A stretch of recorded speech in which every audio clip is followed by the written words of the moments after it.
మీ అందరికీ నమస్కారం. రా మచ్చా మచ్చా సాంగ్ మీ అందరి ముందు ఇక్కడ ఫస్ట్ టైం ఇక్కడ పబ్లిసిటీతో స్టార్ట్ అయింది. డెఫినెట్గా ఈ సినిమా ఎక్కడికో వెళ్తుంది, ఎంతో విజయం సాధిస్తుందని మేము అందరం నమ్ముతున్నాం. మీ అందరి ఆదరాభిమానాలు ఈ సినిమాకు ఉండాలని నేను మనస్ఫూర్తిగా కోరుకుంటున్నాను. Thank you.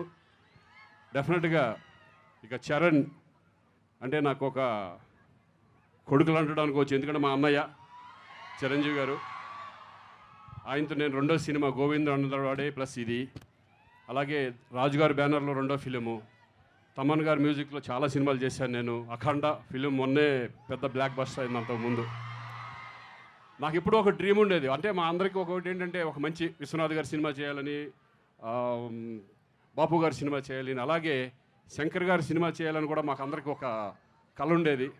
ఈ సినిమాతో ఒక మంచి క్యారెక్టర్ నాకు ఇచ్చి, అంటే మీరు ఎవరు ఎక్స్పెక్ట్ చేయరు ఈ సినిమాలో శ్రీకాంత్ ఇటువంటి క్యారెక్టర్ చేస్తాడని.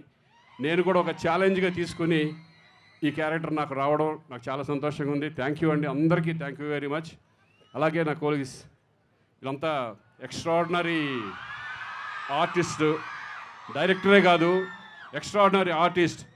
ఈరోజు మనందరం చూస్తున్నాం, ఈరోజు మన తెలుగు ఇండస్ట్రీలో ఒక తిరుగులేని నటుడిగా ఈరోజు సూర్య గారు ఇక్కడికి రావడం, ఈ సినిమాలో కూడా మరో ఒక విజృంభణ ఈ సినిమాలో, దీంట్లో కూడా నేను పాల్పంచుకున్నాను. చాలా thanks శంకర్జీ, thank you very much. నాకు మంచి క్యారెక్టర్ ఇచ్చారు. ఈ సినిమా డెఫినెట్గా ఒక పెద్ద విజయం సాధిస్తుందని నేను అనుకుంటున్నాను. Thank you very much.